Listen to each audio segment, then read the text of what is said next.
nuestro cimiento y protección en cada línea. De lo que se llama las 5 solas de la Reforma, ¿sí? Y bueno, hay estas frases cortas, ¿verdad? La semana pasada estudiamos y vimos algunos detalles acerca de la sola escritura, ¿sí? O solo por la escritura. Y cómo a través de la Reforma, Dios, no a través de ningún hombre, por supuesto que Dios usa hombres, ¿verdad? Tu vecino necesita que tú le prediques el Evangelio. Si no, el Señor va a sacar de las piedras hijos para que le predique, pero tienes una responsabilidad. Y hombres en ese tiempo que fueron impactados por la palabra, por ciertos versos, imagínense, ya no teniendo incluso no toda la escritura, por ciertos versos fueron impactados, ¿no? Martín Lutero leyendo Romanos, ¿verdad? Ahí viendo lo que estaba pasando, esto no tiene nada que ver con lo que dicen las escrituras. Entonces vimos, les decía, acerca de solo por la escritura, ¿verdad? Cómo el Señor, a través de este cisma, de este evento que afectó la cristiandad, ¿verdad?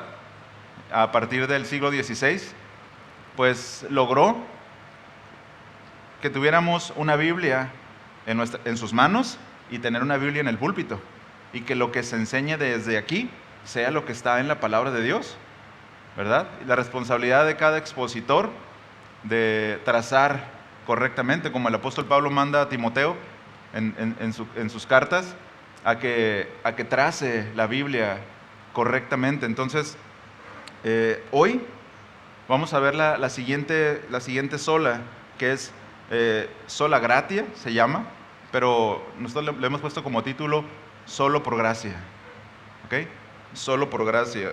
Y bueno, todo lo que se estaba desarrollando en ese tiempo y cada una de estas solas, pues no son cosas que desarrollaron los reformadores, sino estos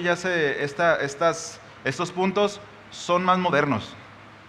Es decir, ya son a partir del siglo XIX, donde como que se resumió la teología y dijeron, bueno, esos son los puntos prominentes, porque hay muchísimos desarrollos, hermanos, a partir de la Reforma.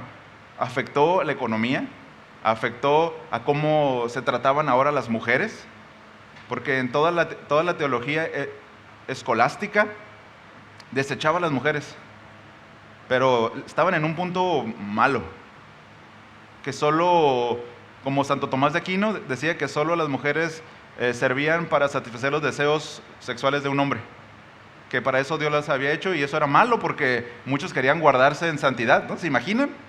Pero viene la Reforma y se dignifica, se recupera la dignidad de la mujer. Y si ustedes han leído o están enterados, se van a dar cuenta que países que abrazaron los conceptos y los principios de la Reforma fueron los países occidentales del norte, y son países que prosperan. Simplemente, hermanos, ustedes, los que han tenido ahí el Señor les ha permitido viajar a otros países, ¿no? En Europa, Noruega, ¿no? ¿Cómo se llama? ¿Cómo es, no, hermanos, que han ido para allá? Las calles, ¿cómo están? Simplemente aquí en Tijuana, de Tijuana a San Diego, no sé si son como 40, 60 años de diferencia, ¿no? En cuanto a la forma de pensar. Ves acá basura tirada, el gobierno no le importa cómo se ve el lugar, y ahí la forma de pensar es distinta, ¿no? Progreso, ¿verdad? Y esas son consecuencias de haber abrazado los principios de la Reforma. Vean cómo son los países de Latinoamérica. El que no tranza, no avanza. Eso también está en Primera de Sansón, acuérdense. Y cosas como esas, ¿verdad? Que dice uno, qué bárbaro. Bueno, nuestros países son hijos de los que abrazaron la Contrarreforma, de los que pensaban que el trabajo era una maldición, que solo ser de la nobleza o pertenecer al clero era algo digno y bueno. Y bueno, si tenías dinero, pues ya lo hiciste, ¿no? Porque podías comprar títulos nobiliarios. Y si no tenías, pues te metías ahí a un a un seminario para ver si eras prominente y hacías buenas conexiones y podías tener un buen título eclesiástico. Cuando las personas tomaron las Escrituras y se dieron cuenta de que el trabajo Dios lo estableció antes de la caída, dijeron, ¿quiere decir que el trabajo es una bendición? ¿No? Cuando Dios vio el huerto, dijo, no hay ningún hombre que labre este huerto. O sea, Dios pensó en trabajo y le dio trabajo a Adán. Y bueno, después dieron las consecuencias de la caída donde se distorsionó, pero el trabajo sigue siendo una bendición. Pero fíjense la forma de pensar, usted analice la forma de pensar de los latinos, que es muy similar a la forma de pensar de los españoles. Escuché una noticia donde había un programa del gobierno donde se les daba una cierta cantidad, creo que eran 1,500 euros, para que la gente mejorara el estatus de su vivienda. Pudiera quizás vivir en un mejor barrio, ¿verdad? O mejorara su casa. Es decir, que con lo que trabajaba, con lo que ganaba con el producto de su trabajo, pues no lo usara para solamente, o sea, lo usara para comida y para los gastos necesarios, pero que esta ayuda del gobierno fuera como a lo mejor conseguir un lugar donde rentar. Pues, ¿qué cree que pasó? Después de que hicieron esto y cuando llegaron los datos, se dieron cuenta que mucha gente dijo, pues ¿para qué trabajo si ya recibo $1,500 del gobierno? O sea, el propósito del programa no funcionó. ¿Por qué? Porque la mentalidad de las personas es, el trabajo es fuchi, es malo. Ganar algo, recibir del gobierno y no hacer nada, eso es ser inteligente, ¿verdad? Entonces, vean cómo se han desarrollado, no solamente México, sino muchos países de Latinoamérica. Esa forma de pensar, pues, en paseño sería muy chafa, ¿verdad? Una forma de pensar incorrecta. Y bueno, decía, no solamente hubo desarrollos en cuanto a teología después de la Reforma, sino en todos esos ámbitos, literatura, arte, y bueno, lo que nos compete hoy es el ámbito teológico. Y les decía, lo que vamos a ver hoy es estudiar, desarrollar un poco acerca del concepto de solo por gracia. ¿Okay? Y la semana pasada les mencionaba a este hombre, que se llamaba más bien, ¿no? El monje dominico Johann Tetzel, y que pues, es uno de tantos que promovía la venta de las indulgencias, pero usaba argumentos de merolico, ¿no? Como los que venden pomadas para el dolor, llévela, ciática, reumas, todo ese tipo de cosas, ¿no? Gente que se dedica a eso, que tiene una habilidad para hablar, para vender. Y bueno, él tenía una habilidad para vender indulgencias, es decir, el favor de Dios.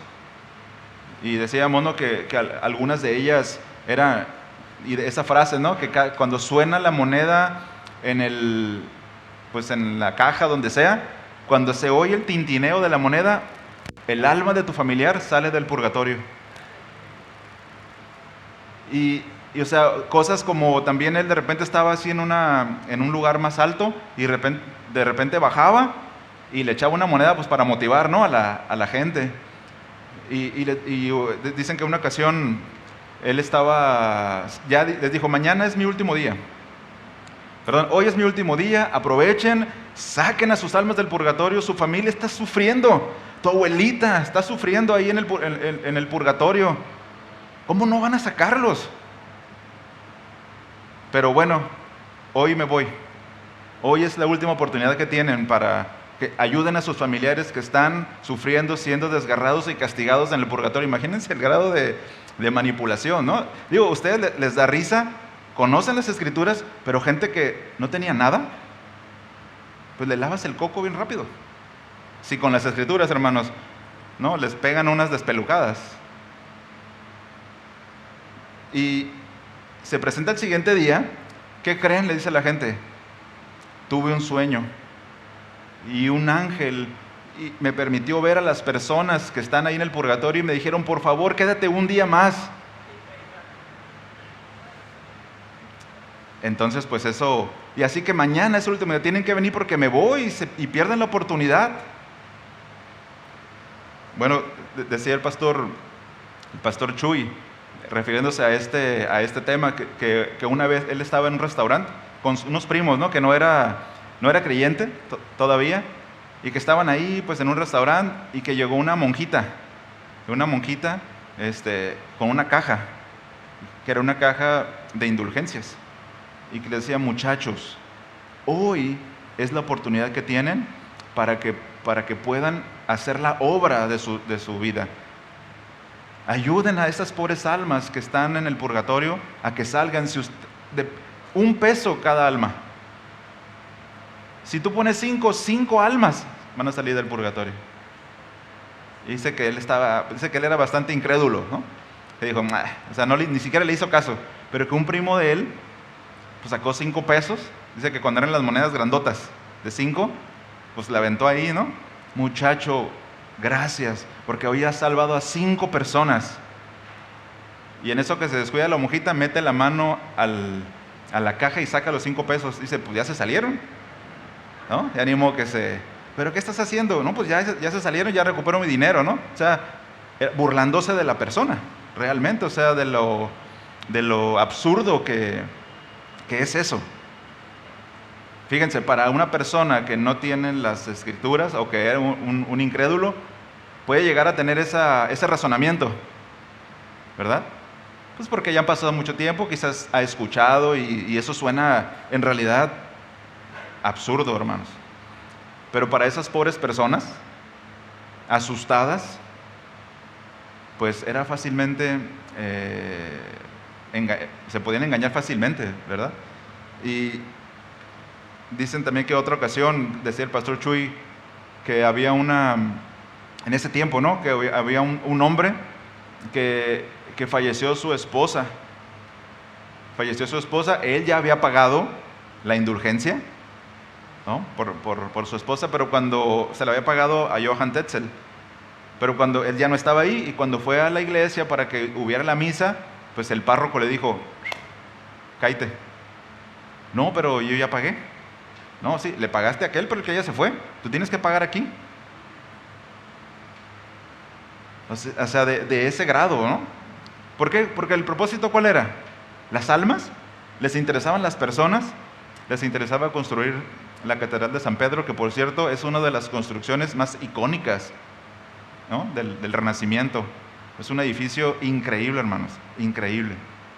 Bueno, se construyó a base de corrupción, a base de fraude, a base de engaño. Eso es la verdad, son hechos históricos. No es mala prensa, ¿no? Como se dice hacia ellos, es la verdad. Así se construyó. Le quitaron el dinero a la pobre gente. Increíble, ¿no? Bueno, se lo siguen quitando a otra gente. Yo escuchaba el otro día yo no sé por qué escucho esas cosas, ¿no? Pero llegan a mí. No las ando buscando. Un hombre estaba ahí, ¿no? Estaba la gente y estaba diciendo, tú no puedes aceptar un no de Dios. Dios, no aceptamos un no de ti. ¿Y saben qué hizo la gente? Se levantó sin. ¿Cómo es posible, no? Teniendo las escrituras, diciéndonos que es un Dios soberano. ¿Quién le manda a Dios a dónde irse? No digas, no hagas. ¿Quién? Nadie. ¿Y cómo esa gente llega a esos alcances? Bueno, quizás esté loco, ¿verdad? El problema son los que están sentados. Discernimiento menos 100. Era para tirarle con algo, ¿no? Con la Biblia, con no sé. Pero, hermanos, la realidad es que el pueblo se perdió por falta de conocimiento, por falta de discernimiento, ¿no? Entonces, pues esto es lo que estaba pasando, y obviamente esto, ¡boom!, reventó. No podía continuar más. Por eso es que Lutero, como decíamos la semana pasada, clavó esas 95 tesis, que tenía que ver más, no tanto con reformar la iglesia y tener ahora iglesias reformadas y todo eso que existe, no. Vamos a debatir estos puntos. Vamos a debatir. Hay una de las tesis, por ejemplo, la tesis 36 de Lutero, que dice todo cristiano que sienta un verdadero arrepentimiento de sus pecados, dice, obtiene la total remisión de sus culpas y penas, lo que le es otorgado sin necesidad de bula de indulgencia. Y lo que Lutero decía, vamos a revisar esto a la luz de las Escrituras. No, Lutero, no nos interesa lo que tú digas. No pedía otra cosa. No era un pleito. Yo tengo estos puntos, vamos a revisarlos, ¿no? La 37 dice, todo verdadero cristiano, vivo o muerto, dice, participa de los bienes espirituales de Jesucristo y de la Iglesia por la gracia de Dios y sin bulas de indulgencia. Eran puntos a revisar. ¿Sí? Entonces, pues bueno, conocemos la historia. Lo comenté la semana pasada. Le dijeron, no, tienes que retractarte. No nos interesa revisar nada.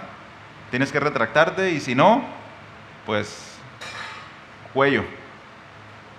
Y bueno, ahí inició todo, se desarrolló todo, como dijimos.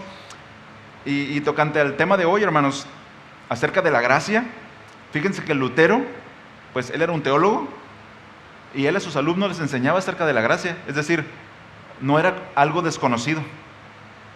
Ya se enseñaba acerca de que la salvación era por gracia. Entonces, ¿cómo? Entonces, ¿qué tiene que ver solo por gracia, verdad? O la sola gratia, si ya se enseñaba. El punto es que sí, la Iglesia Católica en su catecismo ha establecido que la salvación es por gracia, pero emana del cumplimiento de los sacramentos. Es decir, sí es gratuita, no tienes que tener méritos, pero la forma de llegar a ella es por los sacramentos. Y bueno, no vamos a ponernos a estudiar el catecismo, ¿verdad?, de la Iglesia, pero más o menos quienes han estado por ahí ubican, ¿sí? No, por ejemplo, no puedes llegar a casar, al decirle al sacerdote, quiero que me cases, te dice, tienes que cumplir ciertas cosas, ¿no? Antes, ¿verdad? Para poder tener un derecho de la Iglesia. Bueno, así más o menos lo manejaban. Pero lo que los reformadores obtuvieron, lo que los reformadores lucharon y ganaron, fue decir, ningún mérito, ninguna obra. La salvación es por gracia. Amén. Y bueno, es el texto que vamos a desarrollar hoy, que estuvimos leyendo. Ahí Efesios 2. Por favor, acompáñenme ahí, al versículo 1. Pero antes vamos a orar, hermanos. Amén, ¿me acompaña a orar? Amado Señor, estamos aquí nuevamente y nos ponemos, Señor, delante de tu presencia para escuchar de ti el consejo, Señor, para alinearnos a lo que tu palabra nos enseña, para recordar en nuestro corazón, todos aquí presumimos ser creyentes, Señor, y debería nuestro corazón brincar, nuestra alma gozarse cada vez que escuchamos, Señor, que la salvación es tuya, que tú nos la has dado por gracia, Señor, solamente porque eres bueno, porque eres misericordioso, que no la ganamos y que no la retenemos por nada tampoco.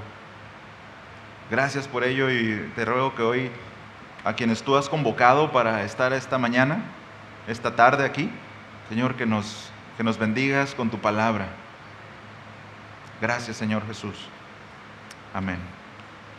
Bien, hermanos, vamos a entrar de lleno al texto y no vamos a hacer un estudio exegético profundo porque el tema es la gracia, pero para poder entender la gracia, primero tenemos que entender la desgracia en la que vivíamos, en la que el hombre estaba. Dice un predicador que para que tú puedas apreciar lo brillante de un diamante, dice, un joyero te pone un lienzo negro, ¿verdad? Para que tú puedas apreciar, dice, oye, ¿dónde está el diamante? Porque está chiquito, pues, parece me alcanza, ¿verdad? ¿Dónde está? Ni siquiera lo veo, ¿no? Ya pone una tela negra y dice, ahí está el diamante, ¿no? Para que nosotros podamos apreciar la gracia y el valor, la profundidad, la altura que tiene, tenemos que recordar, como el Señor Jesús a través de Juan en Apocalipsis, el mensaje a la iglesia de Éfeso, le dice, recuerda de dónde has caído. ¿Se acuerdan? Recuerda dónde has caído. Y bueno, esa es también la iglesia. ¿no? Y el Señor les está diciendo, después de haber exaltado las bendiciones en Cristo, en el capítulo 1, el apóstol Pablo le recuerda a los efesios que han sido salvos por gracia. No deberían de pensar que son un tipo especial de personas. Dice el versículo 1, quizás en sus Biblias diga, y Él os dio vida a vosotros, pero en el original omite el os dio vida. Y dice el original, y a vosotros, cuando estabais muertos en vuestros delitos y pecados.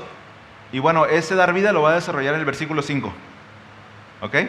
O sea, no, aunque esté ahí, está bien, no le afecta, ayuda a comprender el enunciado, pero no está en el original, ¿ok? Pero no se preocupen, no pasa nada. Y bueno, ¿qué es lo que el apóstol Pablo le está diciendo a los efesios? Y por consiguiente a nosotros esta mañana, a todos los que estamos aquí, es que nosotros estábamos, dice, muertos en vuestros delitos y pecados. Dice, bueno, pastor, pero la gente allá que no es creyente, que es incrédula, pues yo la veo que está viva, ¿verdad? Entonces no habla de una muerte física, aunque la palabra en griego es necros, que es muerte. La idea o el sentido es de muerte espiritual, de separación. Cuando Adán y Eva pecaron, ¿cuál era la condena? Si comían del árbol que Dios no les mandó, ese día, ese momento, iban a morir. Es decir, fueron separados de la comunión con Dios, cayeron en esa muerte y esa separación y ese entumecimiento espiritual, el cual los incapacitaría para poder regresar a Dios. Se esperaría que Adán reaccionara y dijera, Dios, perdóname, ¿verdad? Como el rey David lo hizo cuando fue confrontado por el profeta, pero no fue así. ¿Sabe por qué? Como murió espiritualmente, estaba incapacitado para responder a Dios en esa manera. Es decir, era necesario Génesis 3:15. ¿Sí? La muerte de Cristo. Por eso el versículos anteriores, el versículo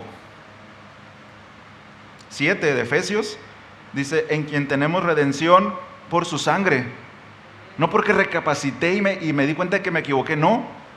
Porque fue necesaria la sangre de Cristo para poder tener esa redención, ¿no? Entonces, en ese estado en el que estábamos, en el que estaban los efesios, dice muertos en delitos y pecados, y aunque delitos y pecados pueden ser sinónimos, la palabra pecado en el griego tiene un sentido de fallar.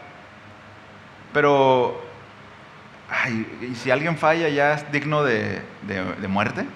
Porque todos fallamos, ¿no?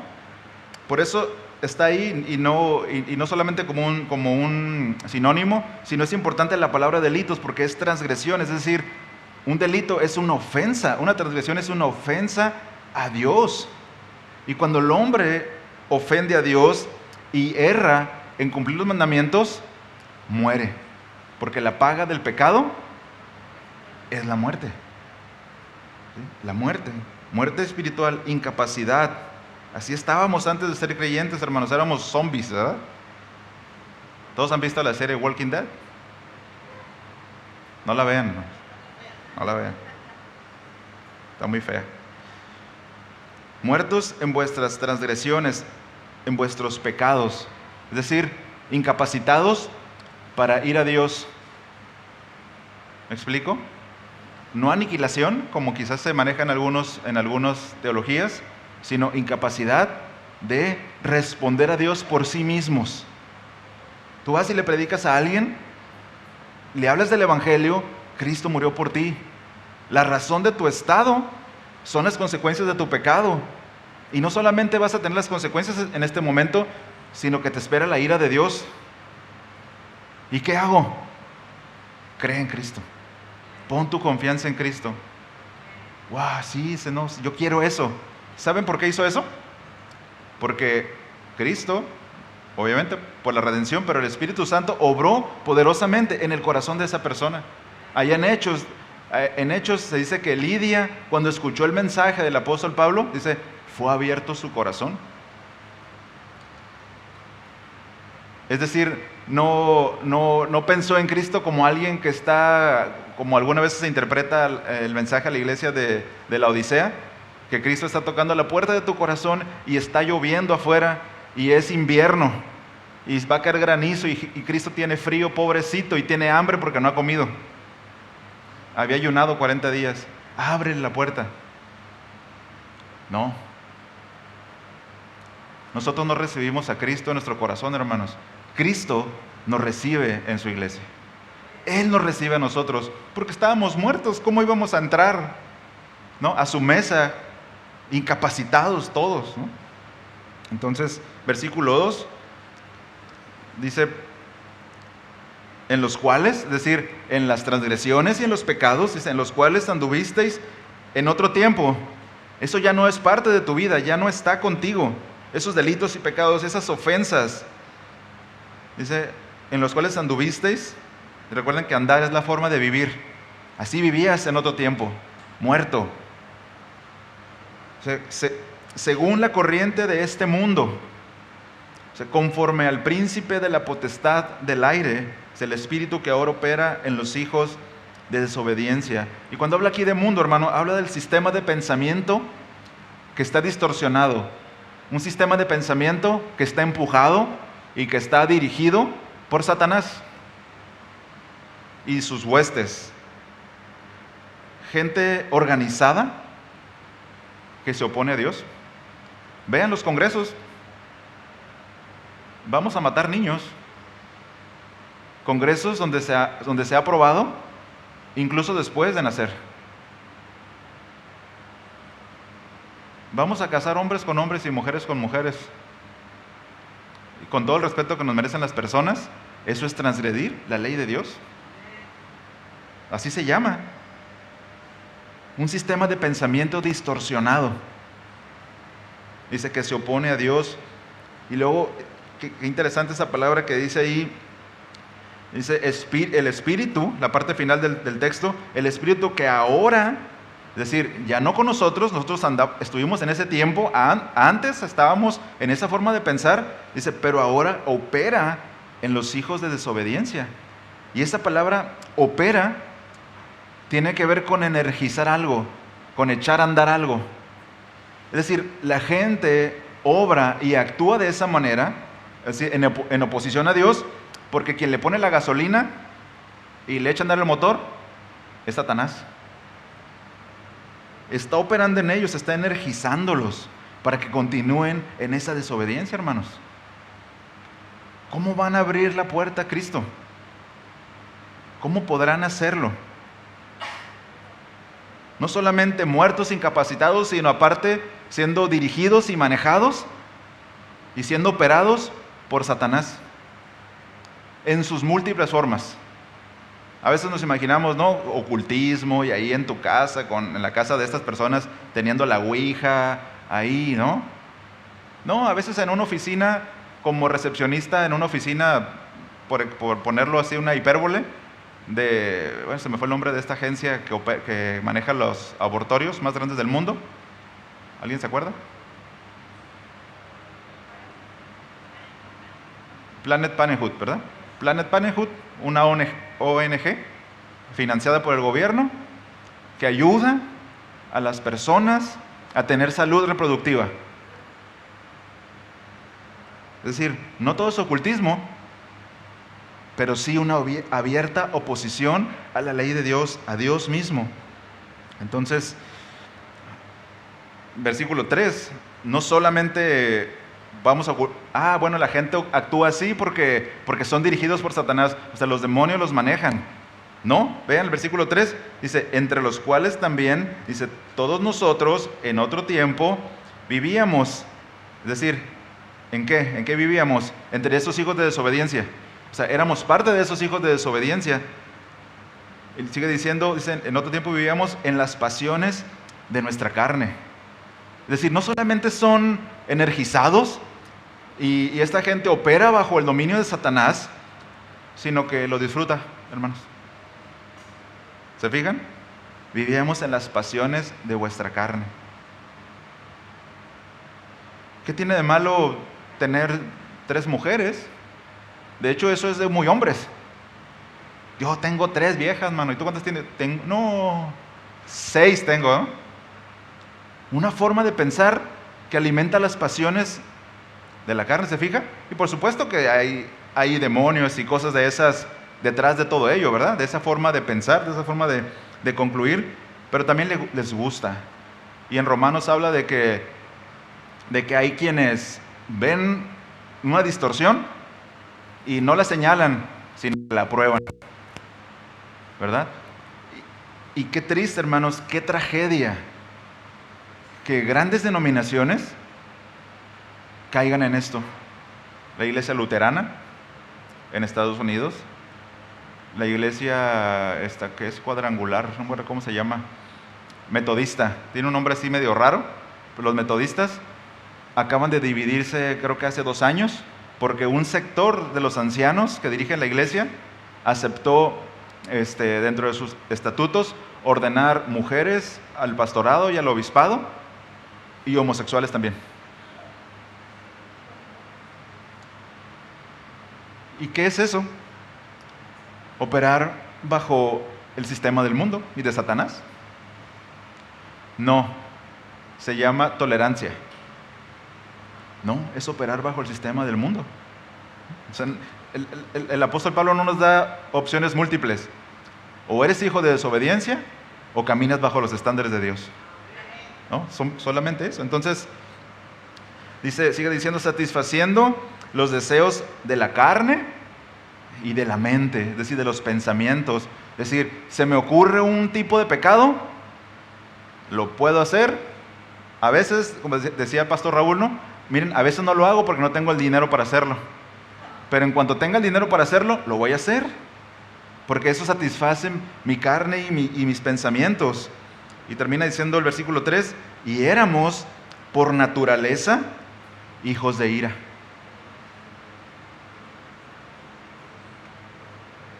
Y el apóstol Pablo se cuenta entre ellos, ¿se fija? Y a quienes estaban con él. Éramos por naturaleza hijos de ira. Es decir, desde que nacimos por Adán, éramos hijos de ira. ¿Ok? Entonces, dice, y termina diciendo lo mismo que los demás, es decir, nadie está exento. También los judíos, todos los gentiles, también. Quienes viven así son por naturaleza hijos de ira, esclavizados por la carne. Y es importante que vayamos armando este argumento. En este tiempo estábamos esclavizados a la carne, a las pasiones, a Satanás y sus demonios, al sistema del mundo. Y hermanos, y una pregunta válida para nosotros que debe de llevarnos a meditar es, en este momento, ¿mi deseo es satisfacer a Dios? ¿O sigo satisfaciendo los deseos de mi carne y mis pasiones? Y no necesitamos mucha teología para darnos cuenta que si continúo satisfaciendo los deseos de mi carne, de mi mente y las pasiones de mi carne, yo me encuentro dentro de los hijos de desobediencia, dentro de los hijos de ira, hermanos, que solamente están esperando que el Señor regrese para que toda la ira sea descargada sobre él.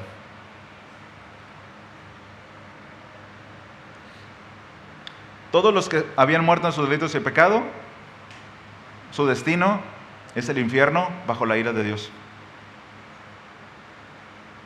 Y esto, hermanos, que manejan este versículo 3, es un contraste con el amor de Dios que podemos ver en el versículo 4 del capítulo 1. Vaya ahí, por favor, dele una vuelta a la hoja. Ser por naturaleza hijos de ira, esperando nada más el juicio de Dios. Y vean en el versículo 4 cómo contrasta. Eso dice el versículo 4, dice, según nos escogió en Él antes de la fundación del mundo, dice, vean, para que fuésemos santos y sin mancha delante de Él, dice, en amor, habiéndonos predestinado para ser adoptados hijos suyos por medio de Jesucristo, según el puro afecto de su voluntad. Y ve el versículo 6, para alabanza de la gloria de su gracia, con la cual nos hizo aceptos en el amado. Es decir, quienes han puesto su confianza en Cristo tienen todas estas bendiciones. Somos aceptos en Dios, lo hizo para alabanza de su gloria. Y bueno, gracias Señor, ¿no? El hecho de ser un hijo suyo es, hermanos, de una alegría suprema, de una felicidad que realmente nuestra carne no puede entender y comprender. Lo glorioso que Dios ha hecho en nosotros. ¿Y sabe por qué? Porque eres buena persona, porque eres muy lindo, porque sabes mucho, para alabanza de la gloria de su gracia. Nada más. Entonces, qué tragedia, qué triste esperanza tienen aquellos que se mantienen en las pasiones de su carne, que se mantienen muertos. Pero ve el versículo 4. Dice, pero Dios irrumpiendo en la historia, hermanos, ¿no? De esta gente que por naturaleza se dirige al castigo eterno. Su destino estaba marcado hacia el castigo eterno. Dice, pero Dios, que es rico en misericordia. Y vean la causa y el motivo que tiene Dios para hacerlo, para darnos misericordia en lugar de darnos juicio, por causa del gran amor con que nos amó. Hermanos, es la iniciativa de Dios. Es la iniciativa de Dios. Dios, porque es misericordioso, porque es bondadoso y por causa de su amor a nosotros, no del amor que Él vio que nosotros íbamos a tener por Él, sino por causa de su amor para la gloria, para el avance de su gloria. Y en los versículos anteriores vemos cómo resalta la justicia de Dios, porque todo lo que Dios dice acerca de los que están muertos en delitos es verdad. ¿Sí? Y Dios va a aplicar su justicia a quienes no se arrepientan. Dios desea, o Dios no desea que perezcan las personas, hermanos. ¿Sí? Cristo murió. Y todo aquel que en Él cree, para que todo aquel que en Él cree tenga vida eterna, ¿no? Bueno, este versículo 4, o a partir del versículo 4, va a resaltar la misericordia de Dios. Y acompáñame por favor allá a Éxodo 34. Cómo Moisés captó esto, ¿no? Y lo plasmó al escuchar a Dios. Éxodo 34, versículos 6 y 7.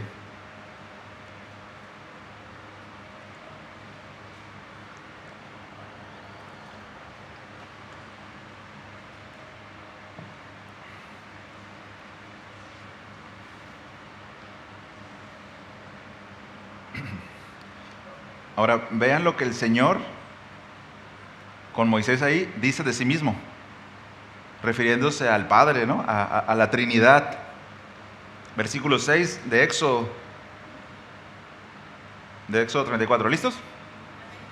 Dice así, entonces pasó el Señor por delante de él, de Moisés, dice, y proclamó, el Señor, Dios compasivo y clemente, lento para la ira y abundante en misericordia y verdad. El que guarda misericordia a millares y el que perdona la iniquidad, la transgresión y el pecado, y que no tendrá por inocente al culpable, el que castiga la iniquidad de los padres sobre los hijos y sobre los hijos de los hijos hasta la tercera y cuarta generación. ¿Cuál es el resultado de eso? Moisés se apresuró a inclinarse a tierra y adoró. Hermanos, el único resultado que puede derivar de nuestra comprensión de la misericordia de Dios y del amor que Él tuvo para acercarse a nosotros y para aceptarnos en su familia, es postrarnos y adorarlo.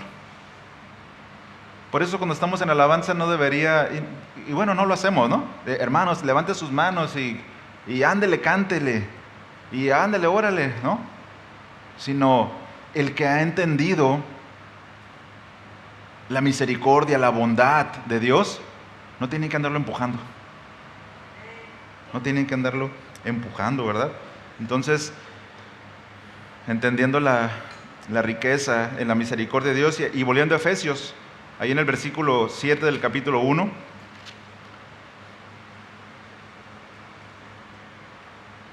versículo 7 del capítulo 1, hablando acerca del amado que es Cristo, dice, en quien tenemos redención por su sangre, el perdón de los pecados, según las riquezas de su gracia.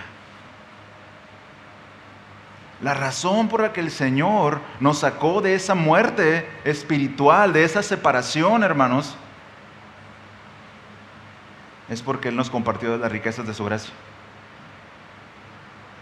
Es porque Él, en lugar de darnos lo que merecíamos, fue misericordioso.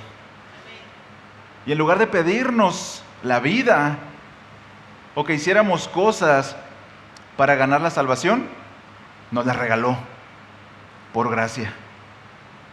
¿Se fija? Por gracia. Un comentarista dice, hablando acerca del apóstol Pablo, dice, no obstante, la mayor demostración de la misericordia de Dios la encontramos en la iniciativa que demostró al escoger una persona pecadora, incluso una que había perseguido a la iglesia, dice, y otorgarle su perdón individual y el don de la vida eterna. El apóstol Pablo le dice a Timoteo en 1 Timoteo 1:16, dice, sin embargo, por esto hallé misericordia, para que en mí, como el primero, Jesucristo demostrara toda su paciencia como un ejemplo para los que habrían de creer en Él para vida eterna. ¿Sí recuerda a dónde iba el apóstol Pablo? Iba a perseguir a la iglesia y donde encontrara les iba a poner una recia y los iba a encarcelar y les iba a quitar sus propiedades, todo. Y seguramente donde en el caballo, camello, lo que sea que haya ido,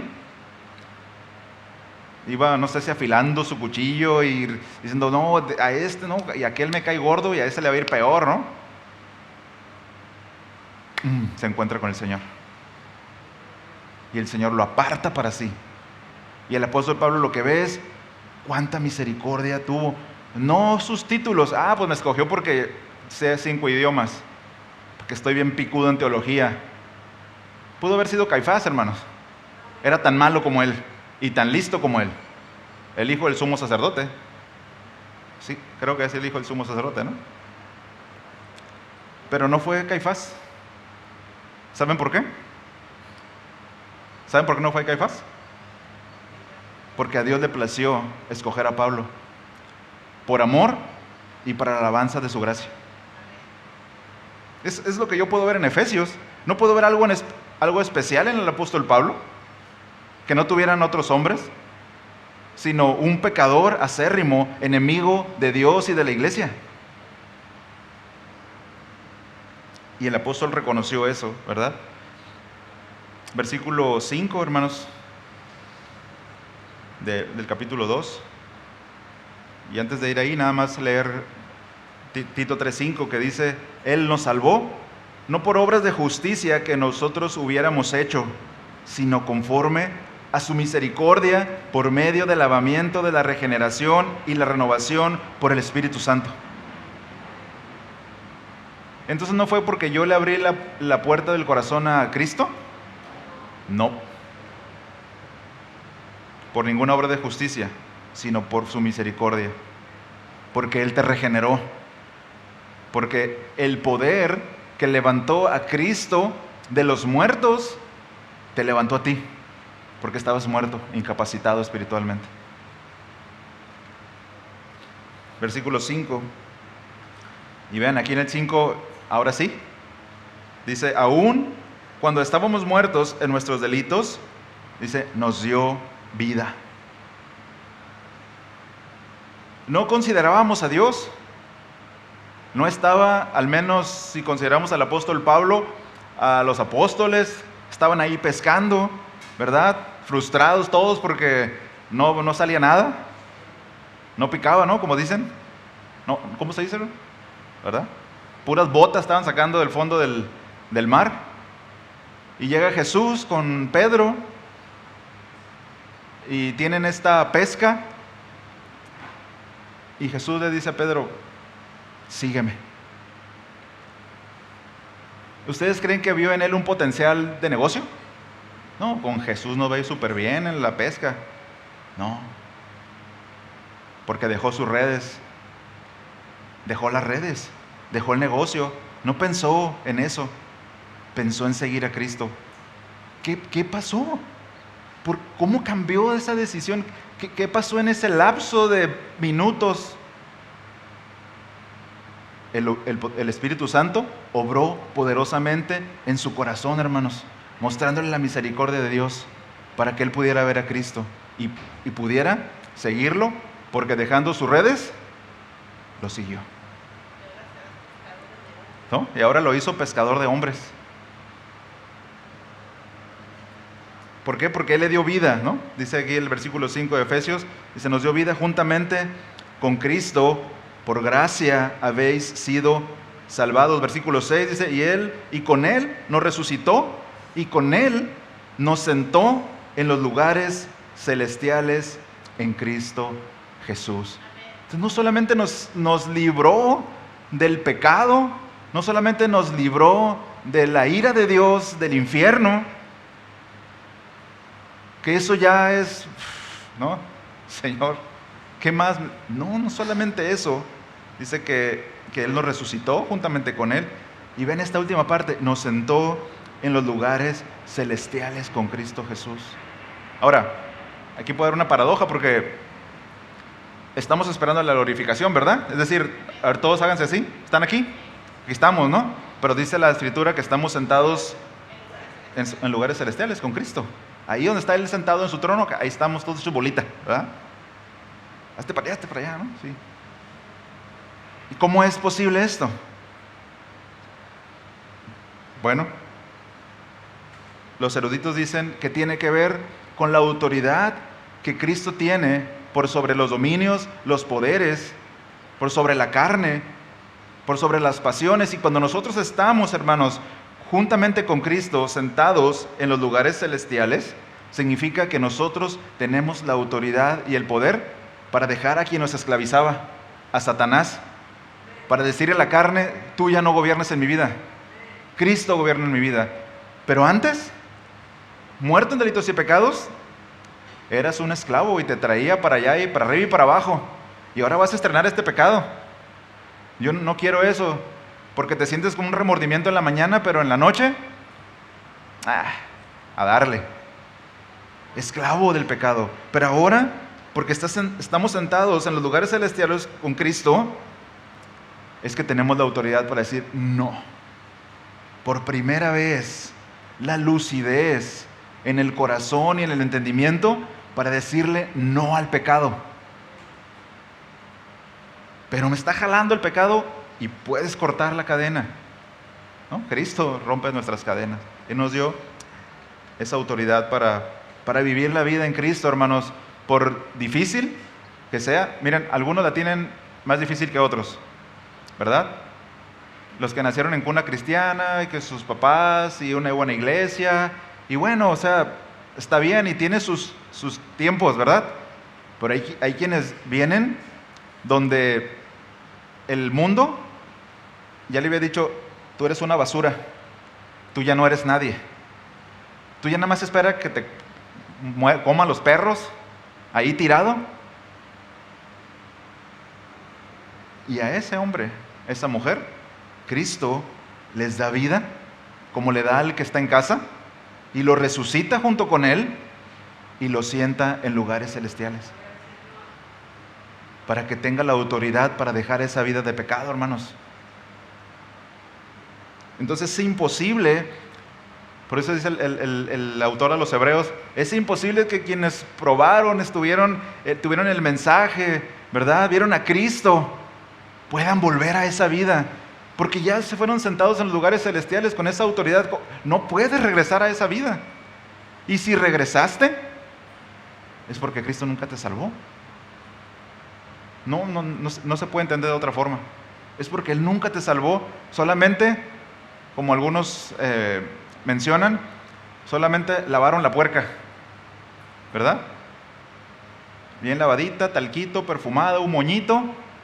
Ahí la tienes en la casa, en la primera lluvia que llega y que ve el lodito afuera. Porque le encanta el lodo, le encanta el cieno, ¿verdad? Esa es la escritura. Entonces, Efesios 1, 19 al 20 narra esta obra que el Señor hizo con Cristo. Versículo 19 del capítulo 1 dice, y la cual, vean esto, y la cual supereminente grandeza de su poder, dice, para con nosotros que creemos, vea, según la operación del poder de su fuerza. Hermanos, no es una simple decisión que tomamos. No es una simple, yo hoy tengo ganas de seguir a Cristo y voy a buscar una iglesia y unos brothers que sean buena onda.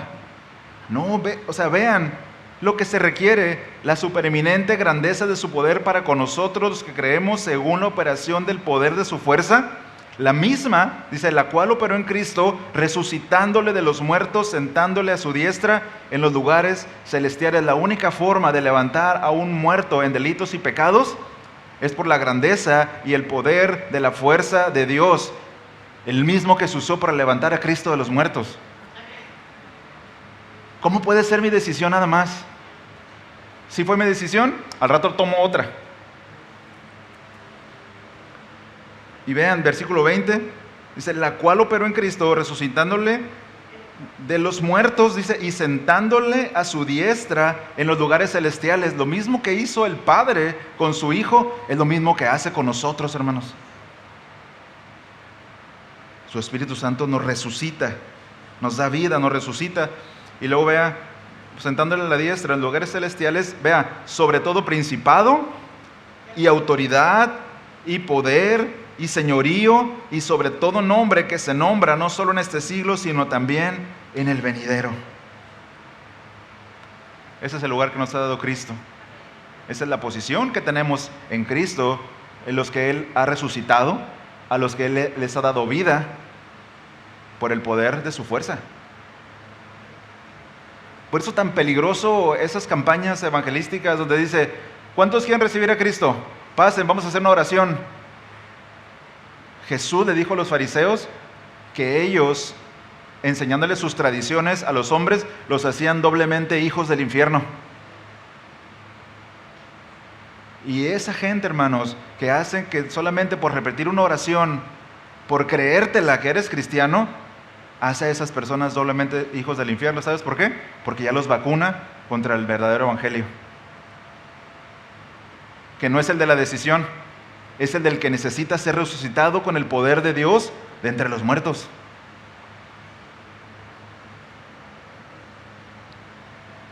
Versículo 7 nos dice el propósito de Dios y el fin de Dios para esto. Entonces hemos de ser super personas para que Dios haga eso por nosotros. O sea, imagínense que Dios use el poder con que resucitó a Cristo para salvarme a mí, como un libro que se llama Teología de Perros y Gatos. No sé si alguien lo ha visto, pero dice que un perro, ¿no? Cuando ve que la persona le da agua, lo baña, lo alimenta, le pone sus vacunas, ¿verdad? Lo trata bien al perrito y todo.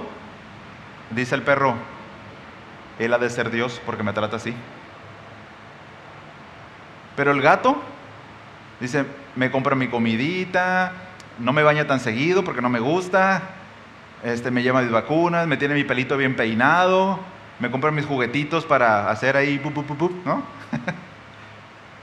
Yo he de ser Dios. Yo he de ser Dios para que haga eso.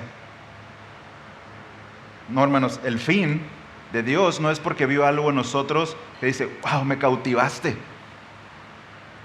No, dice, a fin, versículo 7, a fin de poder mostrar en los siglos venideros las sobreabundantes riquezas de su gracia por su bondad para con nosotros en Cristo Jesús. El mérito es de Cristo. La obra es de Cristo. Por eso no se requieren nuestros méritos y nuestras obras. Las de Él son suficientes. Y para que las gentes en el futuro vean y digan, mira, todos esos salvos los salvó Cristo. Y Él se ha glorificado, hermanos, y Él se ha exaltado, y no los hombres. Por eso damos gracias a Dios por personas como los reformadores. No fue fácil, pero no tienen mérito, no tienen gloria. Solo obedecieron a la palabra. La gloria es de Dios, que Él hizo lo que tenía que hacer para que pudiéramos estar aquí hoy. Para que tú puedas disfrutar de los cantos bíblicos y de la predicación bíblica.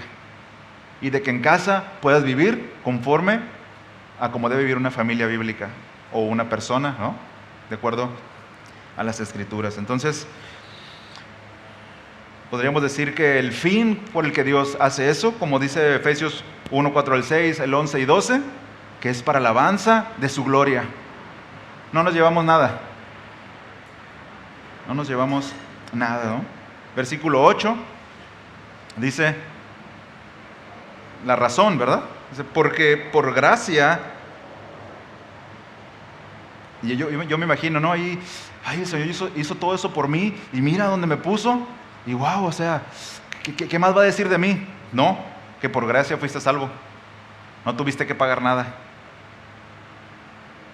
Hermano, eso nos debe de llevar a un punto de una humildad tan grande. El hecho de que Dios le haya placido darnos algo tan precioso y tan grande y de magnitudes eternas, gratis. No por nada que vio en ti, por Él, por gracia, habéis sido salvados por medio de la fe. Y vean, y esto no de vosotros, sino que es don de Dios. Un regalo, un charis, un regalo de Dios. La gracia, hermanos, es un regalo de Dios. Entonces piensen en Lutero, viendo esas escrituras y viendo cómo aquellos están vendiendo la salvación de Dios. Si amas a Dios, vas a tener un celo por la palabra de Dios. Vas a tener un celo por la obra de Dios. Y actualmente también debemos tenerlo, hermanos. No solamente para aquellos que venden la salvación, que la cambian por dinero. Decía una torpe, ¿verdad? Para no decir otra palabra. Decía, ¿sabes qué es lo único que Dios no tiene? Mira, dice, Dios tiene todo el oro del mundo, tiene toda la plata del mundo, pero ¿sabes qué es lo que no tiene? No tiene las almas. Por eso Dios es un trueque contigo. Tú tráele almas. ¿Saben de dónde sale esa doctrina? De la biblioteca más profunda del infierno, hermanos. De ahí salen, esa es una hipérbole, ¿verdad? De ahí salen esas ideas, de ahí salen esos conceptos. Tráele almas y pues Él te va a dar dinero, ¿verdad? Obviamente, y cáiganse de una vez. No, por gracia, es un don de Dios, versículo 9, no por obras, para que nadie se gloríe, para que nadie pueda jactarse de nada. Señor, solo estoy aquí, ¿no? Como dijo Lutero, cuando dijo, no me voy a retractar de mis tesis, y pues préndanle ahí. Aquí estoy, Señor, ayúdame. ¿No? Y aquí estamos, Señor, ayúdanos. No hay ninguna obra que podamos hacer para ganar tu salvación. Versículo 10, y terminamos. Y ya está hablando del tiempo en el que ya somos transformados, de que ya hemos sido lavados, que ya hemos resucitado. Dice, porque somos hechura suya, dice, creados en Cristo Jesús para buenas obras. Hermanos, y esta hechura, pues puede ser una palabra por la que pasamos rápido, ¿verdad? O encima. Piensen en Miguel Ángel, se llama, ¿no? El que hizo el David, ¿verdad? Todo el tiempo que invirtió, todas las perfecciones, todos los detalles. Y es Dios haciendo esto con nosotros, haciéndonos una hechura suya, tantos detalles ahí en el corazón, las cosas que nos ha puesto su palabra, ¿no? El que podamos relacionarnos con Él, todas esas cosas que Dios va formando en nosotros. Creados, aparte dice, creados en Cristo Jesús para buenas obras. La posición que nos ha dado, dice, y fíjense ahora, aún en eso, las cuales Dios preparó de antemano. O sea, ni siquiera son de nosotros, tampoco. Ay, hermano, gracias porque mira todo lo que hiciste, nos ayudaron y hermana, gracias. ¿Verdad? Qué bendición, el Señor te pague. Ya me pagó porque lo que pude hacer es porque Él me habilitó para eso, porque Él preparó mi vida para eso. De antemano, dice, para que anduviésemos en ellas. Y vea, termina como empieza. Antes andábamos en nuestros delitos y pecado. Ahora andamos en las cosas que Dios preparó de antemano. Amén. Entonces, pues, qué bendición el poder disfrutar de lo que hombres recuperaron, hermanos. Y quizás Dios lo hubiera hecho en el siglo XVI, o lo hubiera hecho en el siglo XVII, o en el XVIII, o antes, no importa. ¿Cuándo? Dios lo hizo. Y a Él sea la gloria. Amén. Vamos a orar, por favor. Le ruego que incline su rostro.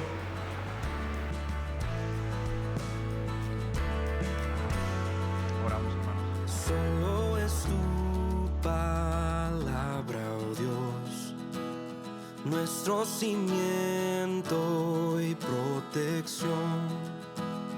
En cada línea hay verdad y en cada página tu voz.